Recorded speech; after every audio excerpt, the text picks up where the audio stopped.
Good afternoon, everyone. Thank you for joining us here for KREM 2 News First at 4. I'm Whitney Ward. North Idaho realtors say the housing market is changing once again. During the pandemic and even earlier this year, realtors were watching houses go under contract within a week or less of being listed. Well, now agents say inflation and rising interest are creating a standstill in the market. In fact, they say the housing market is returning to more familiar pre-pandemic trends. Now, according to the Coeur d'Alene Association of Realtors, between April and May, the number of home listings increased by 58%, but the actual number of homes sold is down 15% compared to May of last year.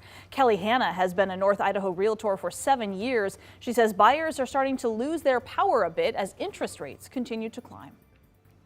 Well, this house behind me, it's listed at $445,000. If somebody was going to purchase it in January, with like a 10% down, their mortgage would be about $2,000, just a rough estimate. Now, because of interest rates, their mortgage is about $2,500. So that's $500 more. And for a first-time homeowner, that's tough coming up with additional $500 a month.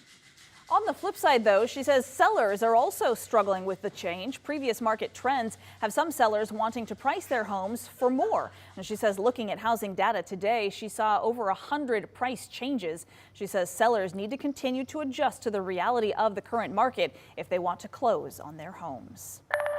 All right, our other top story at this hour, it is officially the hottest day of the year. I hope you are finding a way to stay cool. We have sent our own Jeremy Legoo outside right now into the community just to show us how people are handling the heat. I think he's down there by the Rotary Fountain, which is a great place to cool off. But Jeremy, is it working or are you just smoking?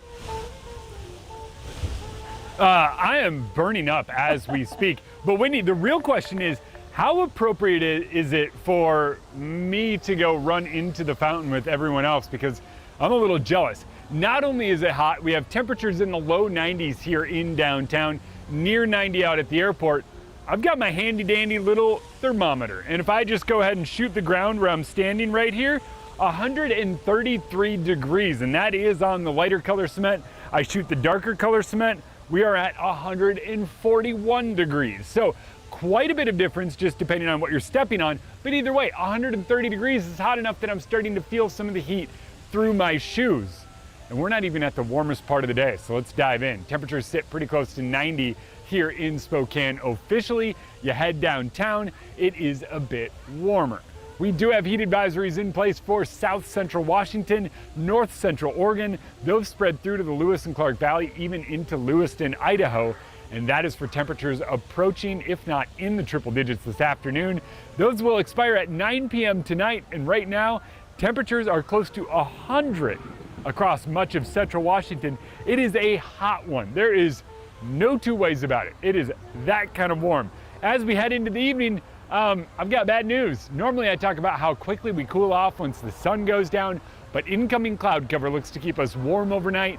Not even until the morning do we drop into the low 70s, and it's the 70s at that as the chance of storms return. Coming up, we're talking that chance of storms and what it means for you as we head into our Wednesday.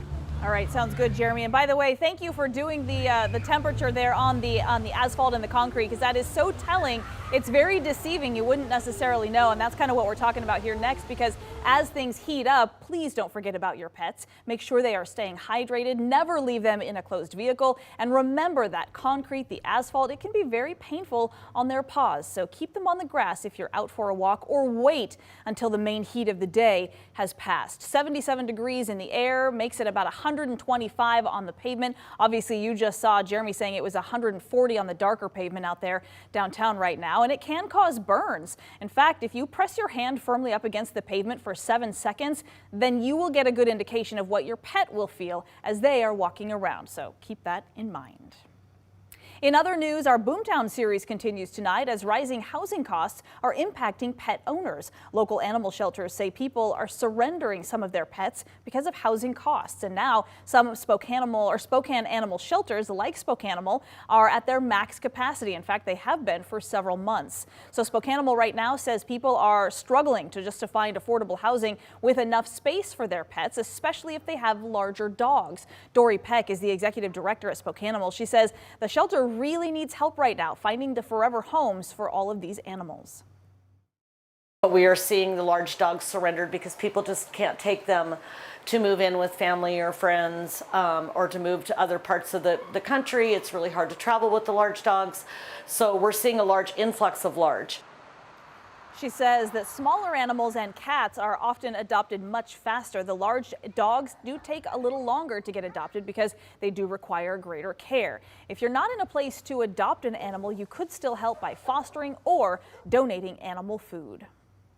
A motorcyclist was killed in a crash this morning shortly after a Washington state trooper attempted to pull them over. WSP says the motorcyclist took off when they tried to stop them, then crashed into a car. This all happened on North Pines. KREM 2 News did get surveillance video from a gas station that captured the crash. If you watch here, the driver of the car involved in the collision was not hurt. The intersection, though, was closed for about 6 hours today while investigators continued to gather evidence.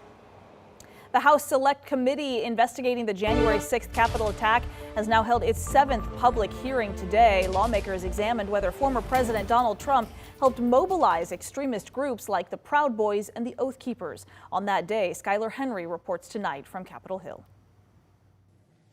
The Electoral College has spoken. In the final weeks leading up to January 6th, members of then-President Trump's inner circle testified they urged him to admit the presidential election was over. If your question is, did I believe he should concede the election at a point in time, yes, I did. The committee heard from former White House counsel Pat Cipollone for the first time in clips from his private deposition last week. Cipollone detailed a contentious meeting in the Oval Office focusing on seizing voting machines in battleground states. The idea that the federal government could come in and seize election machines, it's a terrible idea. In a tweet on December 19th, committee members say a defiant Trump then summoned supporters to come to Washington, saying in part, "Be there will be wild." Trump's purpose was to mobilize a crowd. And how do you mobilize a crowd in 2020?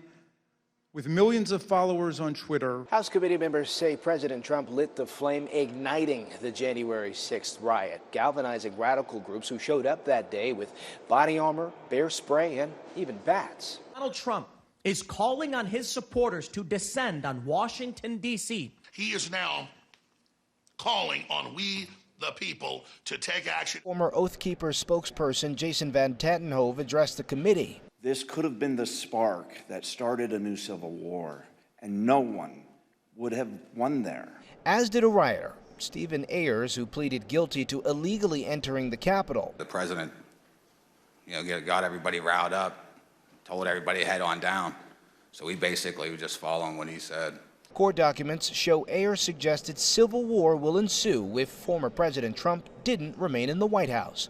Skylar Henry, CBS News, Capitol Hill.